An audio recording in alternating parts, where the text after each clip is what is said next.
Hello all. The topic I am going to cover here is economic order quantity. Economic order quantity basically होता क्या है? ठीक है। तो उसको समझने के लिए पहले हमें पता होना चाहिए रीऑर्डर क्वांटिटी क्या होती है। Reorder quantity is the quantity of materials for which purchase requisition is made by the store department. While setting the quantity to be reordered, consideration is given to the maintenance of minimum level of stock, reorder level, minimum delivery time, and more important, the cost. Hence, quantity should be where the total of carrying cost and ordering cost is at minimum. For this purpose, an economic order quantity is calculated. Now, अब री order quantity होता क्या है? ठीक है। अब मान लो कि किस एबीसी एंड कंपनी एक फर्म है, ठीक है, बिजनेस हाउस है, and they are into manufacturing of product X, right?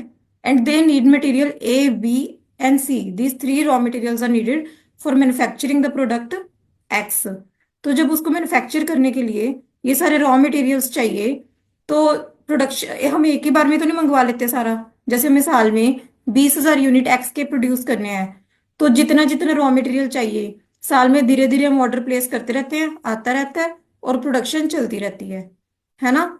और मतलब जैसे भी, मतलब जैसे रॉ मटेरियल खत्म होने वाला होता है हम और मंगवा लेते हैं ताकि हमारी प्रोडक्शन चलती रहे। ये प्रोसेस होता है।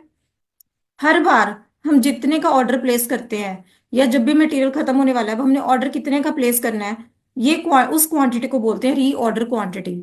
मतलब जब मटेरियल खत्म होने वाला है उस टाइम हम ऑर्डर प्लेस करने वाले हैं, तो कितनी क्वांटिटी का ऑर्डर प्लेस करेंगे उसको बोलते हैं री ऑर्डर क्वांटिटी। ठीक है। अब ये री ऑर्डर क्वांटिटी जो है इस हिसाब से डिसाइड करनी है कि हमें जो कैरिंग कॉस्ट, ऑर्डरिंग कॉस्ट मतलब मटेरियल मंगवाने का खर्चा पूरे साल का टोटल में, और जो कैरिंग कॉस्ट है मतलब अगर हम बहुत ज्यादा मंगवा लेते हैं मटेरियल और उसको हम स्टोर करके रख देते हैं स्टोर हाउस में, वेयर हाउस में, तो उसको कैरी करने का, उसको होल्ड करने का, स्टोर करने का भी तो खर्चा पड़ रहा है। ठीक है। और अगर ज्यादा मटेरियल स्टोर हुआ रहेगा तो पिलफरेज की वजह से लॉसेस हो सकते हैं। ठीक है। तो इन सारी चीजों को, उस तरह के लॉसेस को कवर करने के लिए, ठीक है, तो हमें इस तरह का क्वांटिटी लेवल सेट करना है। रीऑर्डर क्वांटिटी उस लेवल पे होनी चाहिए जहां पे carrying cost and ordering cost दोनों का टोटल मिनिमम पे आए। ठीक है, मिनिमम पे आए मतलब इन ऑल केस सिनेरियोज हमें ओवरऑल प्रोडक्ट को मंगवाने का, उसको स्टोर करने का खर्चा along with its purchase price जिस लेवल पे मिनिमम पड़ेगा, that is economic order quantity. ठीक है, that is economic order quantity. पहले तो रीऑर्डर क्वांटिटी। रीऑर्डर क्वांटिटी क्या है? जब हमारा मटेरियल फिनिश होने वाला है, रॉ मटेरियल हम ऑर्डर प्लेस करने वाले हैं, एक परचेज रेक्विजिशन रेज करने वाले हैं, ठीक है, तो वो क्वांटिटी का वो लेवल जिस पे हम वो रेक्विजिशन रेज करेंगे। और रीऑर्डर क्वांटिटी हमेशा वो होनी चाहिए जिस पे हमारे खर्चे मिनिमम पड़े, carrying cost, ordering cost, purchase price सब मिनिमम पड़े। क्वांटिटी लेवल हमारा ऐसा होना चाहिए। ठीक है। और उस क्वांटिटी लेवल को जो मिनिमम होता है उसको कहते हैं री इकोनॉमिक ऑर्डर क्वांटिटी।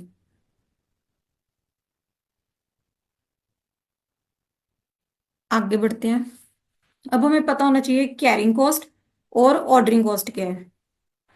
पहले आ गई ऑर्डरिंग कॉस्ट। ऑर्डरिंग कॉस्ट वो खर्चे होते हैं, ठीक है, वो कॉस्ट होती है लाइक जब हम मटेरियल को मंगवाते हैं, ठीक है ना, जब हम ऑर्डर प्लेस करते हैं मटेरियल का, तो हमें कोटेशंस रिसीव करनी पड़ती हैं। ठीक है, बहुत सारा डॉक्यूमेंटेशन वर्क होता है, परचेज ऑर्डर प्लेस करते हैं, उसके लिए हम स्टाफ रखते हैं, वो स्टाफ का खर्चा। ठीक है। और मटेरियल को सप्लायर की प्लेस से अपनी प्लेस पे लेके आने का खर्चा, दैट इज ट्रांसपोर्टेशन कॉस्ट। ठीक है। तो ये सारे खर्चे जो मटेरियल को मंगवाते टाइम होते हैं, they are ordering cost. Next is carrying cost. अब कैरिंग कॉस्ट हमने अभी डिस्कस किया, लाइक हमने स्टोर में अपना रख के रखा हुआ है, स्टोर में मतलब अपना स्टॉक रखा हुआ है, तो उसको होल्ड करने के लिए उसके लिए हमने स्पेस अरेंज करी है। ठीक है। और फंड भी ब्लॉक किए हुए हैं, अगर अब वो फंड हम कहीं इन्वेस्ट करते उस पर इंटरेस्ट आता, वो भी तो कैरिंग कॉस्ट होगी ना, जो हमारा फंड ब्लॉक हुआ हुआ है स्टॉक के रूप में। ठीक है। तो ये सारे खर्चे, इंश्योरेंस, स्टोर स्टोर में रखा हुआ है मटेरियल, उसका इंश्योरेंस, वो सब आ जाता है कैरिंग कॉस्ट में, राइट? अब आगे देखते हैं। अब इकोनॉमिक ऑर्डर क्वांटिटी। जैसा कि हमने अभी डिस्कस किया, इकोनॉमिक ऑर्डर क्वांटिटी वो लेवल जहां पे ऑर्डरिंग और कैरिंग कॉस्ट का टोटल जो है वो मिनिमम आएगा। The size of the order for which the total of ordering and carrying cost would be minimum. ठीक है। तो इकोनॉमिक ऑर्डर क्वांटिटी के लिए हमारे पास फॉर्मूला अवेलेबल है। फॉर्मूला क्या है?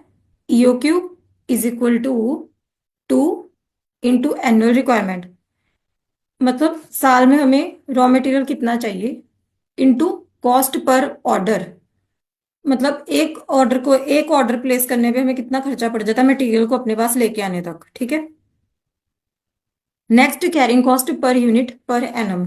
एक यूनिट को स्टोर में होल्ड करने पे हमें पूरे साल में कितना खर्चा आ जाता है, मतलब पर यूनिट हमारा holding cost, carrying cost per annum कितना पड़ रहा है, पर यूनिट पर एनम। ठीक है। तो ये हमारा फॉर्मूला है, 2 into A into O divide by C the whole square. ठीक है। ए फॉर एनुअल रिक्वायरमेंट, साल में हमें कितना चाहिए मटेरियल, कॉस्ट पर ऑर्डर, हर ऑर्डर पे कितना हमें खर्चा पड़ रहा है, और carrying cost per unit per annum.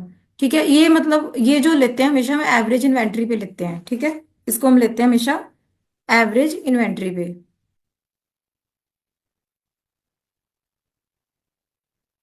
अब देखते हैं प्रैक्टिकल क्वेश्चन। ठीक है। अब ये क्या पूछ रहे हैं, कहते हैं compute E O Q and the total variable cost for the following. ठीक है। ये हमारा क्वेश्चन है, compute E O Q and total variable cost. तो पहले हमें दी हुई है डिमांड, एनुअल डिमांड। तो जो एनुअल डिमांड दी हुई है, व्हाट इज दैट? ये जो एनुअल डिमांड दी है ये क्या है हमारा?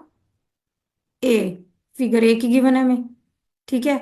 Unit price 20, ordering cost 16, 16 rupees दी है। कुछ नहीं बोला, it means it is per order. एक ऑर्डर की कॉस्ट ये पर ऑर्डर दी हुई है। ठीक है। स्टोरेज रेट दे दिया 2% per annum, interest rate 12% per annum, obsolescence rate 6% per annum. Storage rate मतलब जो मतलब हमने स्टोर में इसको होल्ड करके रखा। ठीक है। तो उसका जो खर्चा आएगा वो 2% ऑफ यूनिट प्राइस आ जाएगा। ठीक है। इंटरेस्ट रेट, हमने वो फंड्स ब्लॉक करके रखे। ठीक है। पर अगर उन्हीं फंड्स को कहीं इन्वेस्ट करते तो हम इतना अर्न कर लेते 12% पर एनम। ऑब्सोलेंस रेट मतलब मटेरियल जो है वो पड़ा पड़ा मतलब खराब हो रहा है या आउट ऑफ ट्रेंड हो रहा है, कल को उसकी यूजेज नहीं होएगी, मतलब हमें मतलब ऐसे ही डिस्पोज ऑफ करना पड़ सकता है। तो ऐसे सारे खर्चे कवर करने के लिए हमने 6% का एक, मतलब 6% का एक ऑब्सोलेंस रेट निकाल के रखा कि हमारा जजमेंट है कि 6% पर एनम मटेरियल जो है ऑब्सोलेट हो जाता है, ऑब्सोलेंस कॉस्ट होती है। ठीक है। तो ये जो 6% है ये भी किसका लेना है? As a percentage of unit price. तो ये जो तीनों है ना, ये तीनों किसका पार्ट है? कैरिंग कॉस्ट का, मतलब सी का पार्ट है ये तीनों के तीनों। ठीक है। अब हमें सोल्यूशन देखते हैं। ईओ क्यू निकालना है हमने सिंपली। ठीक है। तो ये इन तीनों को तो हमने ले लिया सी में। ऑर्डरिंग कॉस्ट ओ हमें दे रखा था। ठीक है। 2 इंटू एनुअल रिक्वायरमेंट हमारी 5000। ठीक है। सी हमने कैसे निकाला? 20% of unit price that is 20। तो हमारी ईओ क्यू निकल आएगी 200 यूनिट। ठीक है। अब परचेज प्राइस, अब हमने कॉस्ट निकालनी है। ठीक है। कॉस्ट निकालनी है कि हमें टोटल कॉस्ट कितनी पड़ी। वो कैसे निकालेंगे? पहले तो परचेज प्राइस ले लो 5000 यूनिट्स की। 5000 इंटू 20, 1 लाख। फिर ऑर्डरिंग कॉस्ट, हमने एक ऑर्डर 200 यूनिट का किया, टोटल 5000 यूनिट मंगवाए। हर ऑर्डर 200 यूनिट का था, तो टोटल हमने साल में कितने ऑर्डर प्लेस किए? 25 ऑर्डर। 16 रुपए का एक ऑर्डर का कॉस्ट पड़ रहा था, टोटल पड़ गया 400। 25 इंटू 16, 400। फिर carrying cost of average inventory, जो कैरिंग कॉस्ट है वो हमेशा एवरेज इन्वेंट्री पे लेनी है। तो एक ऑर्डर के बेस पे हमें जो स्टॉक हम इकट्ठा करते हैं वो है 200 यूनिट का। तो एवरेज स्टॉक कितना हो गया? 200/2, 100 यूनिट्स। 200 divide by 2, 100 units. ठीक है। और पर यूनिट कितना है? 4। तो आ गया ये 400। तो 1,08,100, 1,08,100 would be our would be our total cost involved in this product for the year, right?